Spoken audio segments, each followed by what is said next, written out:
大家好，我是大王，我是小汪。随着蔡澜于2025年6月25号去世，网络上对他的评价再次出现了激烈的争论。你看他去世的第一天，全网出现了对四大才子最后一位离世的悼念。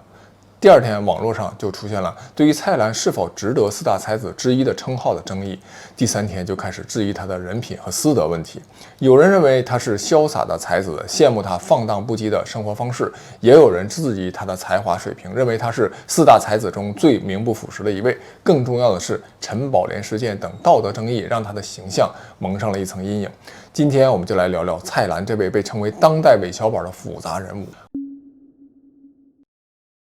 我们首先回顾一下他的简要人生经历。蔡澜1941年8月18号出生于新加坡，祖籍广东潮州。他的人生可以说充满了传奇色彩也充满了争议。蔡澜的早年生活是相对平凡的，网上也没有更多的资料披露。在他赚到钱之后，他很早就展示出了对生活享受的追求。年轻的时候的蔡澜就喜欢美食美酒，这种生活态度贯穿了他的一生。上个世纪60年代，蔡澜来到了香港发展，正好又赶上了香港经济的起飞的黄金时代。蔡澜首先进入的是电影行业，他先是在邵氏电影公司工作，后来转到嘉禾电影公司，逐渐就从普通员工升为制片人和重要的决策者。这段经历对他后面的人生产生了重要的影响，既为他带来了财富和地位，也为他埋下了争议的种子。蔡澜在电影行业的成功主要得益于他比较敏锐他有那种商业嗅觉，参与制作了大量的商业电影，其中包括不少的三级片。在上个世纪80、90年代，三级片是香港电影的重要类型之一，虽然争议很大，但确实也为投资方带来了丰厚的利润。蔡澜作为嘉禾的重要人物，在这个领域扮演了关键角色。除了电影事业，蔡澜还涉足了电视行业。他和倪匡、黄沾共同主持的《今夜不设防》节目，成为香港电视史上的一个经典。在这个节目中，三个人畅所欲言，畅谈各种各样的话题，展现了香港知识分子的那种风采。那正是通过这个节目，蔡澜才奠定了自己才子的形象。我估计很多朋友，包括我，心里都有一个疑问，就是另外两个那都是公众众所周知的真正的才子算是在当时呢都有自己的代表作，但当时的蔡澜还不广为人知，为什么他就能够和黄沾、倪匡一起来主持这个节目呢？他够格吗？原因就是蔡澜因为他的电影出品人的这个身份他周围有很多不少的资源，他又很喜欢玩，善于享乐和交际。那倪匡和黄沾就成为了他很不错的朋友，三个人有时候就会一起逛夜总会。他们就因为一起逛夜总会的这个经历，就产生了制作一档清谈节目的想法。他们就先和有线电视台洽谈，但因为这个节目的尺度问题，最后没有达成合作。最终他们是和亚洲电视台合作，推出了《今夜不设防》。节目中的蔡澜确实展现出了广博的见识和幽默的谈吐，他能够从美食谈到哲学，从旅行见闻谈到人生感悟，这种博学多才的形象给观众当时留下了非常深刻的印象。但是大家要知道，电视节目往往具有表演的性质，镜头前的表现并不能完全反映一个人的真实才华。就像近几年大火的电视节目《奇葩说》，还有窦文涛的《圆桌派》，很多人都在观点鲜明的侃侃而谈，但其实他们之前都是根据选题做了充分的准备。在文学创作方面，蔡澜确实也算得上是著作颇丰，据统计有200多本著作，但这些作品主要是散文随笔，内容集中在美食、旅行、生活感悟等等方面，虽然有一定的实用价值和趣味性，但在文学深度和影响力方面相对有限，估计也难以作为像金庸小说那样的传世佳作。蔡澜的人生哲学可以概括为享乐主义他公开宣称要活在当下，追求美食美酒和美女，崇尚那种自由不羁的生活方式。这种人生态度在某种程度上确实具有一定的魅力，特别是对那些被现代生活压力所困扰的人来说。但是这种享乐主义显然也会带来问题。要真正理解蔡澜争议的核心，必须要了解陈宝莲事件。这个事件不仅关系到蔡澜个人的道德评价，更反映上个世纪90年代香港娱乐工业的复杂生态。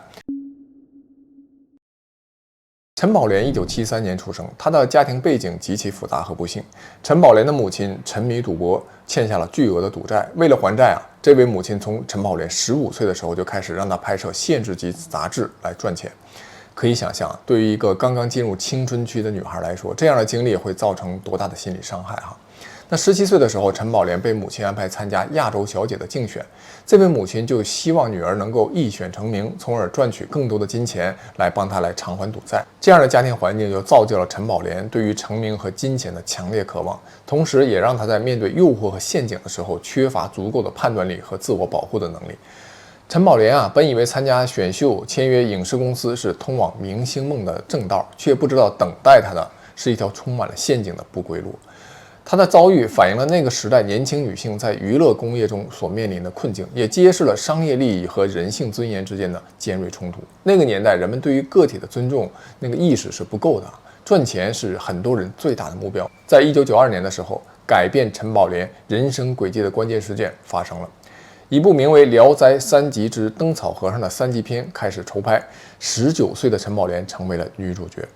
这个决定不仅彻底改变了她的人生，也成为蔡澜一生中最具争议的事件之一。根据当时的媒体报道和后来的各种坊间传言，事件的经过大概是这样的就陈宝莲通过母亲安排和片方签约了。据传签约的时候，片方以拍摄艺术电影为名，承诺能让她成为明星，并没有明确告知这是一部3级片。对于一个刚刚19岁的女孩来说，艺术电影和3级片之间的区别可能并不是很清楚当陈宝莲真正到达片场的时候，面对她的却是和她想象的完全不同的拍摄要求。大尺度的镜头需求让这个年轻女孩措手不及。据说她在片场不断哭泣，妆容哭花了又补，补了又哭花了。有现场的工作人员呢，就安慰她说听话，这就是成名的路要付出的代价。但对于一个19岁的女孩来说，这样的成名路显然超出了她的心理承受能力。而且你想想，19岁的年龄，对于很多人来说，价值观和人生观的世界观都没有形成，还是一个非常懵懂的状态。尤其是陈宝莲这样，当年家庭又陷入了经济困境，很无助，她会对权威和成年人会有一种天然的服从性。在这个事件中蔡澜的确切角色一直受到争议。一些报道称他是该片的出品人，另一些报道称他是监制或者投资方的重要决策者。无论是具体职务是怎样的蔡澜作为嘉禾电影公司的重要人物，在这部电影的制作过程中都扮演了关键角色。最近蔡澜去世之后，他的助理还发文进行辟谣，称蔡澜并非是灯草和尚的监制，同时强调陈宝莲拍摄时已经成年。但这种辟谣反而引发了更多的争议。就如果陈宝莲当年已经成年，为什么还需要母亲代为签约呢？这个逻辑漏洞让很多人对辟谣的真实性产生了质疑。更重要的是，这种辟谣忽略了事件的核心问题。问题不在于陈宝莲是否成年，而在于一个刚刚19岁的女孩，在不完全了解拍摄内容的情况下，被诱导参与了可能对她造成心理创伤的这种工作。即使从法律角度看没有问题，从道德层面看，这样的做法还是有非常大的争议的。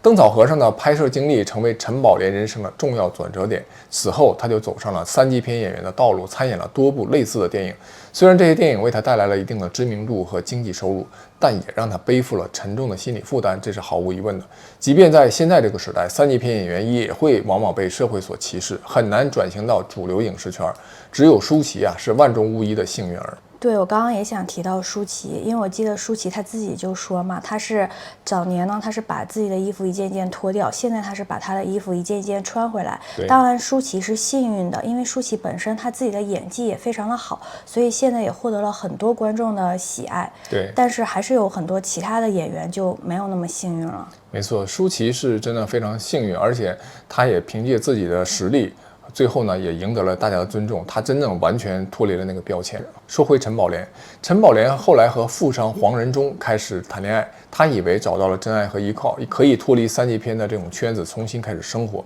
但这段关系最终破裂了。黄仁忠的抛弃让陈宝莲陷入了更深的绝望，失去了精神支柱的他后来就开始吸毒，精神状态就越来越不稳定。2002年的7月31号，陈宝莲在生下儿子仅仅1周之后，从上海某大厦一跃而下，年仅29岁。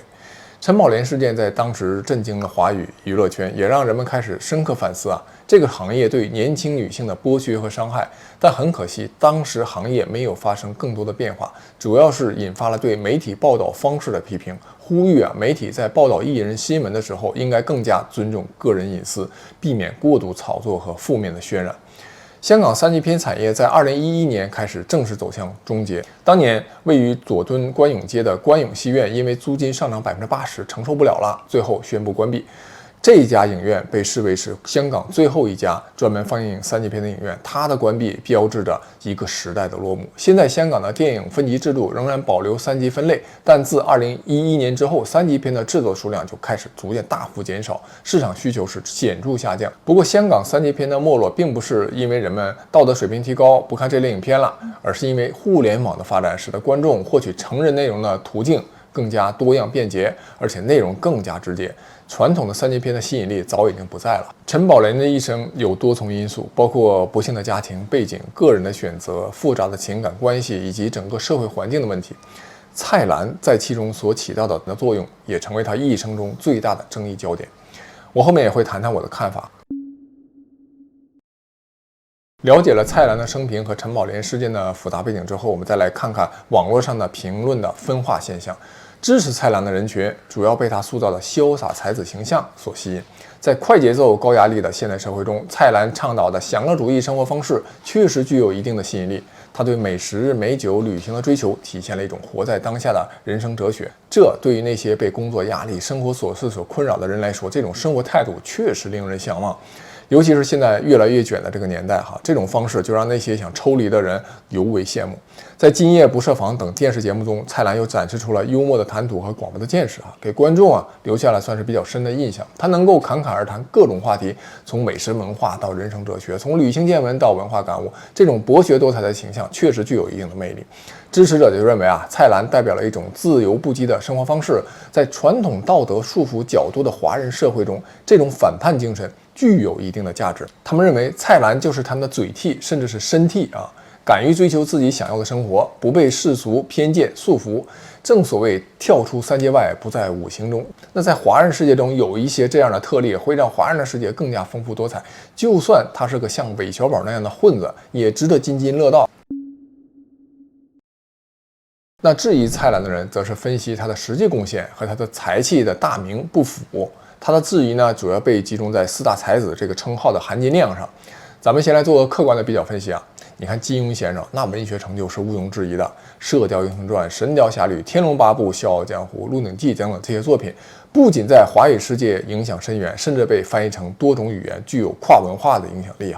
对你这么说，我就想到我小时候初中的时候吧，那会儿特别喜欢看金庸小说，就很奇怪。谁不是呢？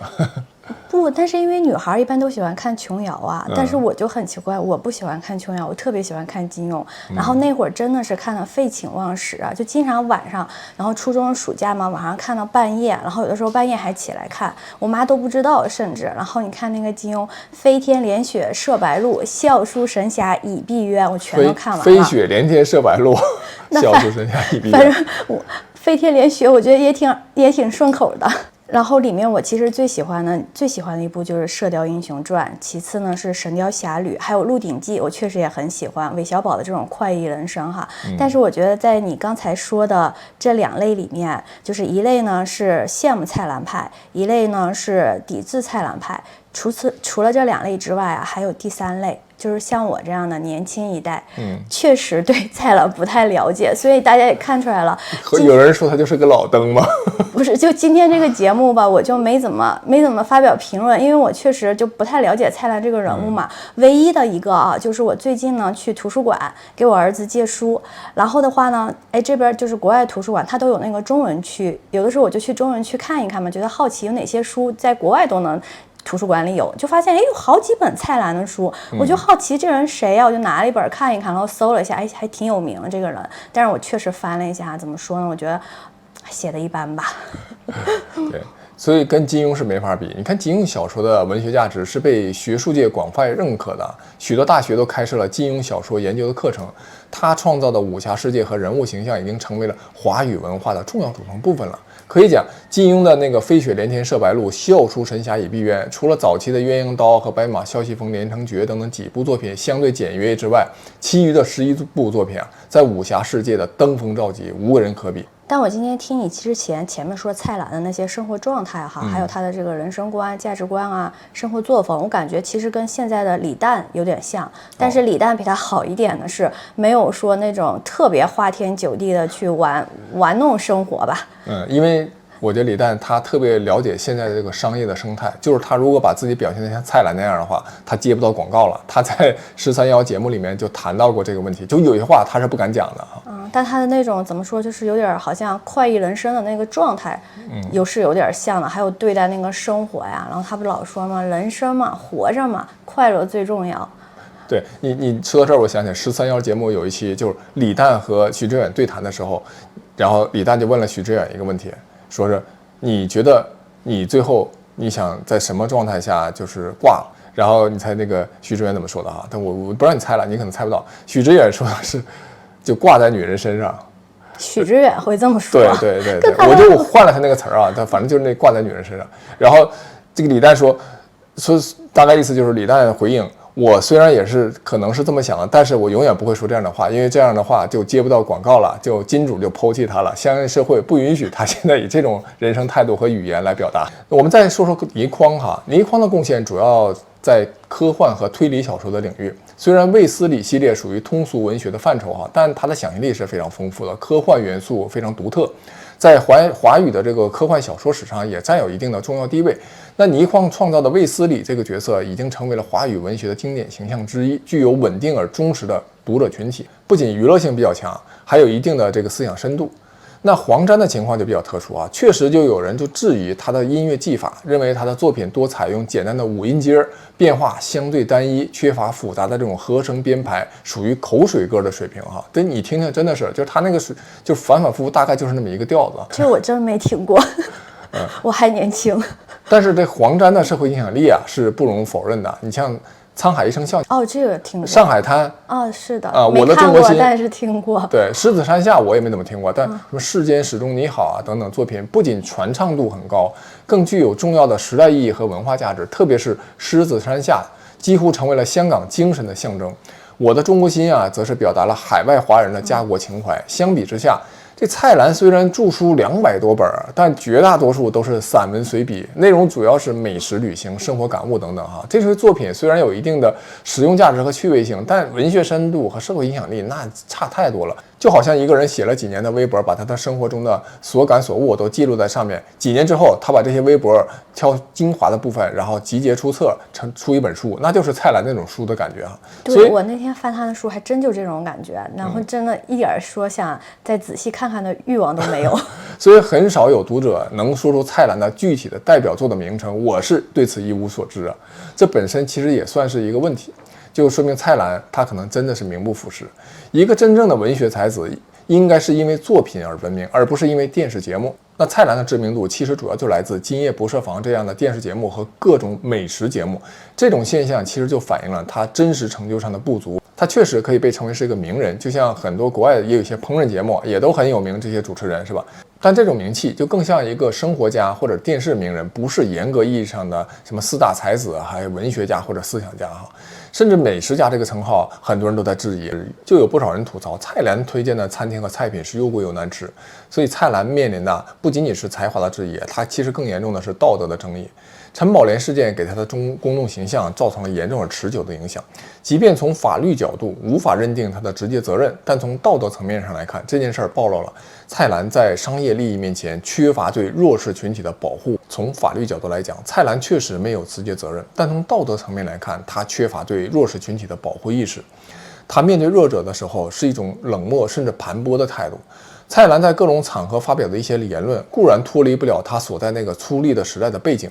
但像他这样赤裸裸的直接说出来的一些言论，即便在当时的时代也被认为是挺出格的。比如他曾经说过羊肉不膻，女人不骚，没味道，就非常带有明显的物化女性的倾向。这种观念将女性视为男性消费的对象啊，完全忽视了女性的个体尊严和主体性。在现代社会的这个价值体系中，这种想法绝对是难以被接受的。这些言论也反映了蔡澜他享乐主义背后对于道德的无所谓的那种态度哈，就像韦小宝那种混子态度。他追求的所谓的潇洒生活，实际上是建立在对他人，特别是对女性的不尊重的基础之上。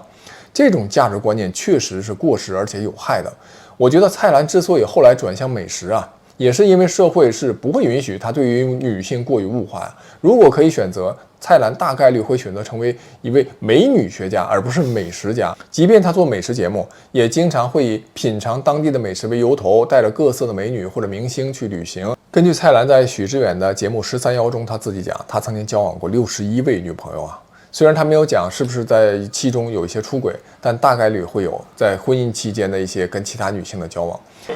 一人一个不过分吧？那61个总是有的。有了，最少吧。虽然每个人的每段婚姻都不一样哈，大部分的婚姻就是大伙过日子，但是对婚姻的另一半的背叛，无论如何都是道德上的污点，并不值得炫耀。特别是在当今越来越重视性别平等和人权保护的社会环境中，蔡澜的这些言行其实格外的刺眼。如果说蔡澜年轻时候的香港对这些方面比较粗放，不在意，那放在当下的社会，对于蔡澜这样的所谓的快意人生，大家看看即可，尊重他的选择，但并不值得提倡和赞美。本期就讲完了，下期再见。下期再见。